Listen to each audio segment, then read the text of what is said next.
people think you need to spend an absolutely outrageous amount of money to enjoy your modded car. Now, I've done quite a few mods to this car, but some people might look at my car and be like, Jeff, you hardly have done anything to it.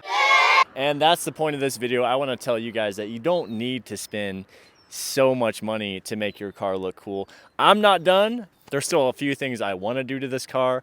But guys, the fact is I've spent almost $2,000 or more on mods on this car, and I'm done, right? I say I'm done, but I'm probably not.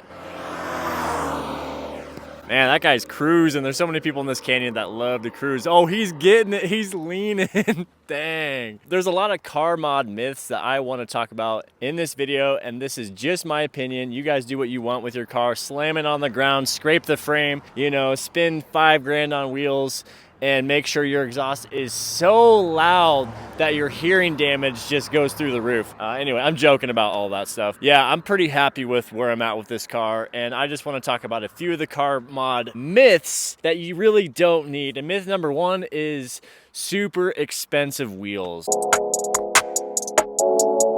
Like, I saw a post on the Subaru Crosstrek forum on Facebook where this girl had, I think, TE37s, like the Volk raised wheels. So sweet to have these wheels, but she got those wheels and tires stolen from her. Oh, there's a Crosstrek, by the way. And the people that did it simply just let the car on bricks. They just left her car on bricks. At least they did that. So you don't need to have super expensive wheels to really enjoy your car. These wheels were $400 for all four of them.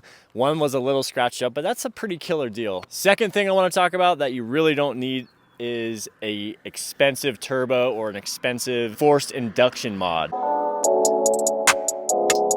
So a lot of people spend, you know, $5 to mod their engine and make it a little bit faster. The BRZ, yeah, we all know it's a slow car, guys. I get it. It's whatever. It's fine. It's good. It's good enough for me. But people can spend an outrageous amount of money on superchargers or turbos to make their motor a little more fast, but they're sacrificing a little bit of reliability with that as well. So that's something to think about. And I just think it's unnecessary. Like, even with my slow car, like, it's fine. Like, driving up the canyon, I fly past people. And so if I had a turbo or a supercharger, I would be in trouble probably. Oh, there's a Tesla with rally armors. That's kind of funny. The next car mod myth that I want to address is seats.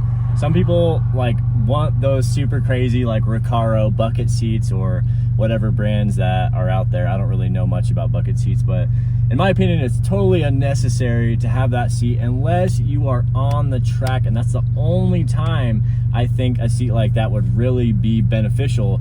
But for daily driving, I mean, it looks cool. I'll get it. It looks cool. Some of these mods I'm talking about in this video, they look sick. I want bags, you know what I mean? Maybe I don't.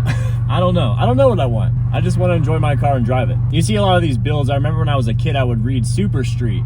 That was like the coolest magazine for car enthusiasts. I'd see all the built Hondas and the built whatever cars they had. There was always like some sick bucket seats. And it does look cool when you got those bride bucket seats in your car, but they really are just kind of a gimmick in my opinion, and they're just for the looks. If you got the money, if you got deep pockets like 2 Chainz does, then yeah, get yourself some bride bucket seats. But in my opinion, they're not going to be as good as the regular seats that are in the car. And this BRZ, actually, the seats are so good, guys. I mean, the FRS, the previous gen, the seats were pretty shoddy. They weren't very, you know, comfortable. There wasn't very much lower back support, but these, I don't have to adjust anything. I just kind of pick my spot and sit here, and I have an hour-long commute home. Sometimes it's 50 minutes, depending on whether a tourist is in front of me or not.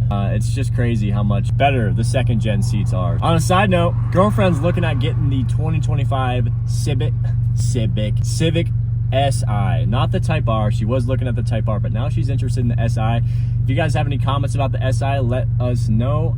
We know it's slow, but more importantly, the seats. Seats are a very important part of any build, and so if the seats are uncomfortable, definitely stay away. Especially as you get older. I'm 32. You know, I can't be riding in super uncomfortable seats with my back, and my back's like, it's decent. It's okay. DJI mic receiver is pretty much dead, so I gotta charge this baby up a little bit, and then we're gonna go back outside and film the rest of this video. If you guys have any car mod myths that you want to talk about, or in the comments, let me know what I'm missing here.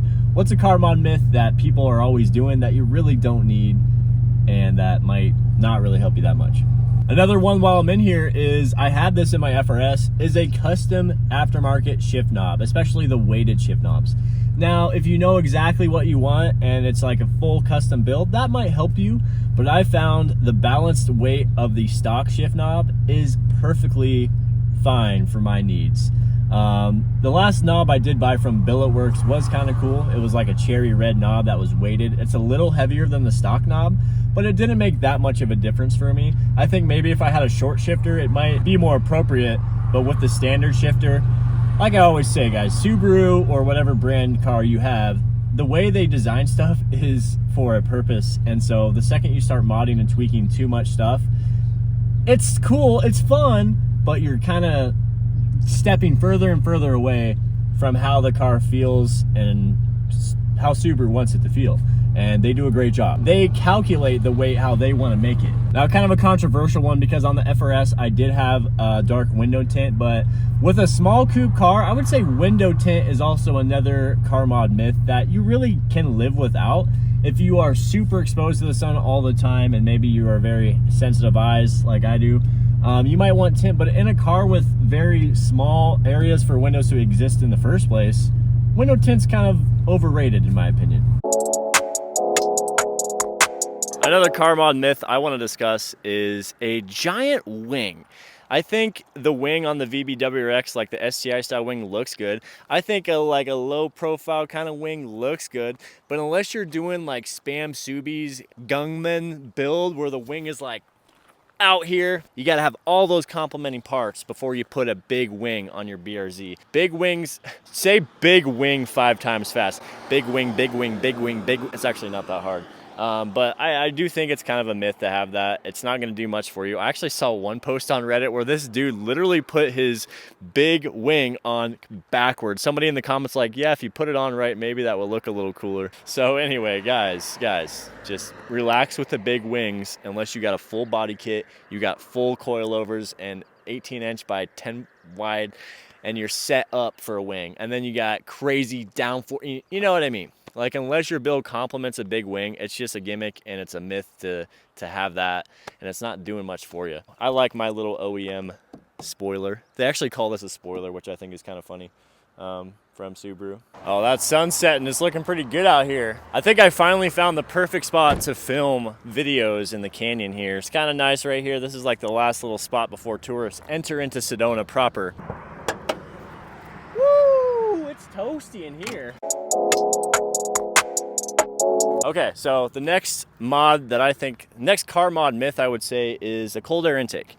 Now, a cold air intake can sound really cool. I will agree to that. That whoosh sound you're gonna get, it sounds good, but you're not gonna gain any horsepower out of a cold air intake. It might be very minuscule if you do, maybe 5 horsepower. So you're not gonna be making big gains, and they're kind of gimmicky, especially for the price you pay. It's sometimes hundreds of dollars. I remember when I had my first car, which was a 2002 silver Dodge Neon 5-speed, I went to AutoZone and put just the Spectra air filter on there, and I thought my car sounded like a WRX. I was so pumped about my cold air intake that my friend and I custom made. So that's kind of the reality with intakes. They're kind of a myth. You can do tests. A lot of people have like done tests on them and this and that and the other thing, but at the end of the day, they just don't do much for the engine of your car. They allow a little bit more clean air in there, I guess, or cold air. I don't know. Guys, obviously I'm not a mechanic. I don't know much about engines, but I do know that a cold air intake is kind of gimmicky and kind of a myth. Man, I love the engine bay of the BRZ. How clean is this, guys? It's so low. I love how the whole engine bay of the BRZ looks. It's very similar to the first gen car, but there are a couple differences. I couldn't tell you what they are, but I love this engine bay. I love BRZs. I also love the stock headlights. What do you guys think about the stock headlights? Like, are you swapping them out right away or what? Or is that another car mod myth? I'm mostly talking about like the real expensive ones in this video.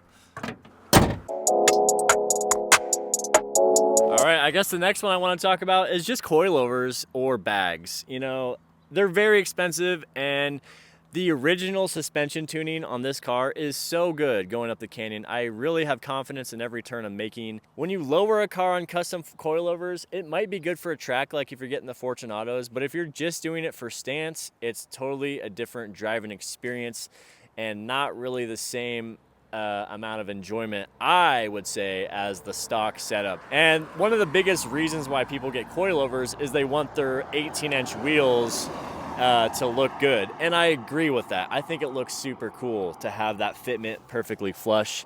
You know, my fitment's actually not bad with these 17s, but that's about as fit as I'm gonna get with this car, unless I have like a daily that's totally different than this car and this is like my full build.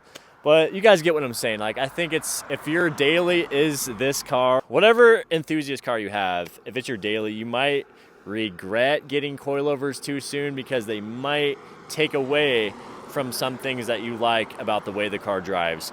And the fun thing about the BRZ is it's already pretty good right out of the box. I mean, day one, 0 mods. This car is an absolute blast to drive, and that's why for me, I'm just doing slight things here and there. You know, I got my exhaust. It's just an axle back. It sounds great. That's all I can really afford anyway. So a lot of people think you need a really expensive exhaust to have a good time. I spent $400 on my Remark axle back, and it sounds pretty good to my ears. Let's see if we can get some pops. Sounds pretty sick. All I gotta do is do a couple rev matches and I can get it to pop pretty easily. Sounds nice and throaty when I want it to sound that way. And when I really get on it, I think it sounds absolutely phenomenal for what I paid. You could go crazy with these cars, the Subarus especially. You do the unequal length headers. Oh, it pops so good. Pops so good. All right, let's get it, man. I'm ready to rip this canyon up. I'm ready to drive my car like I stole it today, guys. I'm not gonna lie. I'm just in that kind of mood, so that's why we got a radar detector, so we can slow down at appropriate times. Oh, the sun hurts my eyes. It's so bright. Can you guys just hurry up, please? I wanna go home, man. I wanna go home. I only have 48 minutes of a drive. It's saying 48 minutes to Whole Foods. Is that how much I go to Whole Foods? That's kind of sad. I gotta cut that out. We gotta lay off the Whole Foods. Oh, the boxer rumble. Now the BRZ doesn't really have that boxer rumble sound that the old like 2004 WRX STIs have, but it sounds close enough for my taste. It still is a boxer engine. It just doesn't have that super deep, low rumble that you can really only achieve if you have unequal length headers or something like that. Let's get it. That's right, get out of my way, Kona. Don't hit me. Yeah, there was a big accident in the canyon last week, and it was really an eye-opener for me to even be more careful and keep my eyes wide open when I'm in this canyon, because you never know who's in this canyon and who doesn't know what corners are where. And you know, sometimes people get out of their lanes, which is very dangerous in this canyon, so got to keep that in mind.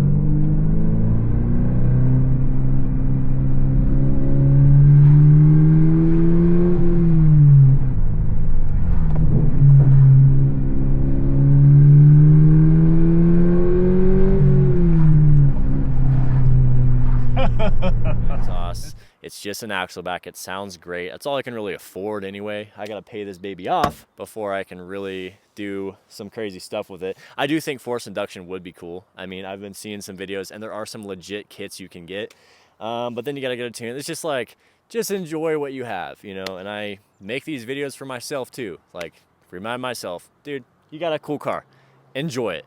You can keep dumping money into it until you're blue in the face, but just enjoy what you have. So anyway, guys, thank you for watching, and I will catch you guys in the next video. Peace out. We make videos every Monday on this channel, and if you guys enjoy them, hit that subscribe button. I'll catch y'all later.